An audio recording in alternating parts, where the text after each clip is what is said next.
Thank you for coming to PTEN Tech Summit 2022, and thank you so much for your patience. To start off, I want to invite His Excellency Moazzam Ahmad Khan to please come to the front so I can make his introduction.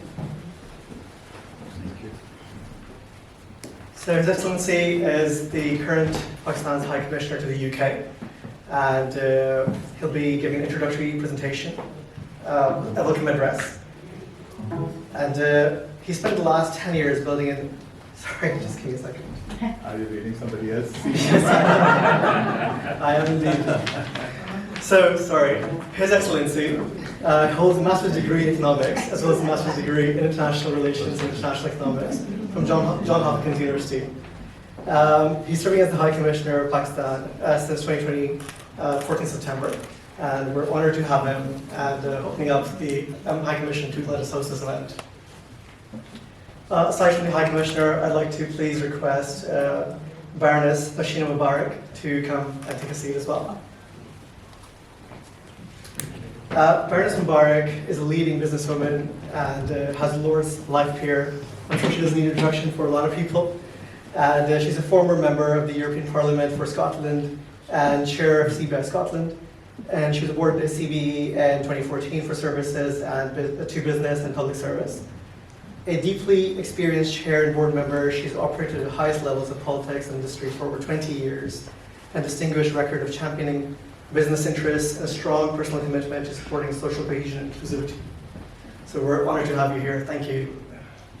And lastly, I'd like to invite Mr. Bilal Qureshi to take this stage to take a chair. Bilal Qureshi is a digital transformation leader and a tech entrepreneur. Having amassed decades-long experience in the technology sector, Bilal is the founder of this London-based tech advocacy forum called PTEN. And he's also the CEO of Reliance Group, Pakistan's leading vertically integrated company, focusing on technology, telecom, and renewables. So with that, His Excellency, please, if you would come over here. Baroness Bashina Mubarak, Mr. Amir Hashmi, Mr. Iqbal, Mr. Chris South, ladies and gentlemen, Assalamu alaikum and very good evening. It gives me immense pleasure to welcome you all to the Tech Summit being held today in the city of London. We are delighted to have you here at the Pakistan High Commission in person. Our gratitude to Pakistan Tech Exporters Network and Special Technology Zones Authority for helping us organize this platform. We all know that Pakistan is a digital powerhouse with an unmatched human resource potential and a lucrative destination for venture capital and equity investments. We all know that the IT sector is booming in Pakistan. It perhaps bears no repetition that Pakistan is the world's 5th largest country with 60% of population below the age of 30, with a median age of just 22 years. Pakistan youth verge alone exceeds the population of most nations. It perhaps bears no repetition that our perennial structural problems notwithstanding, we are still the 24th largest economy in terms of purchasing power parity.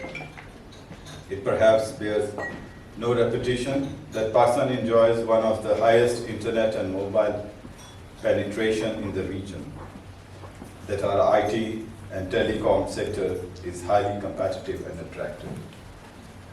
It perhaps bears no repetition that Pakistan is the 3rd largest English-speaking nation in the world. Our geographic and geo-economic connectivity gives us easy access to the Middle East, to China, to Central Asia, besides Europe, Africa, and East Asia.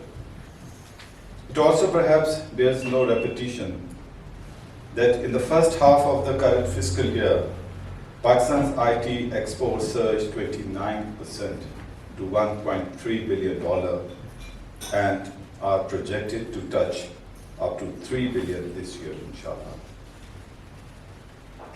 We all know that the tech ecosystem is attracting investments, including foreign direct investment. But we also know that much more needs to be done.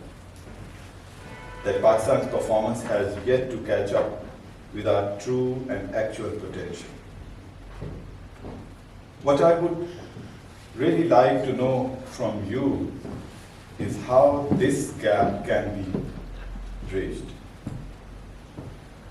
For when we look at the UK and then at Pakistan, what the two countries have to offer, we definitely see complementarity at work. As you may know, the UK is Europe's tech leader in IT. Its tech industry grew by 1,000% between 2010 and 2020. It now has over 96 unicorns collectively worth £333 billion, compared with just 8 in 2010. The UK is also the second largest market offering digital tech trading opportunity, primarily driven by its online retail and e-commerce sales, which were valued at $668 billion, 8 times more than that of France. Delving into specifics, Pakistan has more than 300,000 English-speaking IT professionals with expertise and skill set in current and emerging IT products and technologies. It also has 13 software technology parks. More than 20,000 IT graduates and engineers are being trained each year to man and power the growing number of startups. Pakistan has over 2,000 IT companies and call centers, and the number is growing every year. In 2021, Pakistan's startup sector witnessed its best year to date, raising $350 million through 81 deals. The government has, of course, done its bit to incentivize this boom, which includes zero income tax on registered startups and IT exports, 100% foreign ownership, and 100% repatriation of profits of IT companies, tax holidays till 2024 for venture capital funds, and tax exemption for freelance IT professionals. Ladies and gentlemen, almost 2 years post-pandemic, the global economy is poised to stage a robust post-recession recovery. As major economies look set to register strong growth, many developing and lower income economies are struggling to regain a foothold.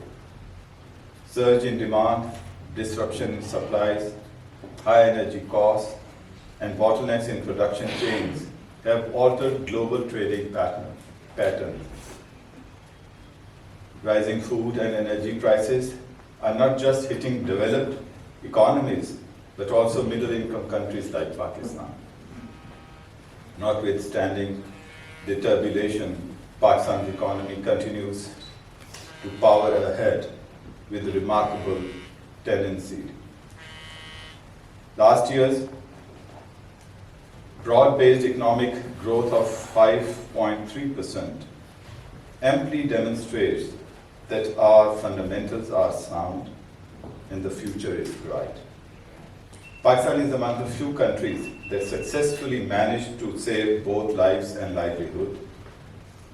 The only country to consistently rank among the top 3 on the Economist Global Normalcy Index. The Karachi Stock Exchange 100 Index listed companies alone have recorded the highest aggregate profits in a decade, with construction, IT and manufacturing sector yielding high dividends. Ladies and gentlemen, Pakistan and Britain enjoy long-standing ties based on mutual trust and shared values. Our two sides have agreed, among other things, to initiate an economic dialogue with a view to enhancing trade and investment.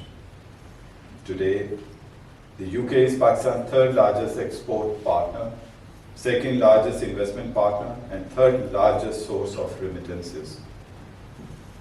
More than 100 British companies are presently doing business in and with Pakistan. Besides, the presence of 1.6 million strong Pakistani diaspora provides an excellent opportunity to take our economic cooperation with the UK to the next level.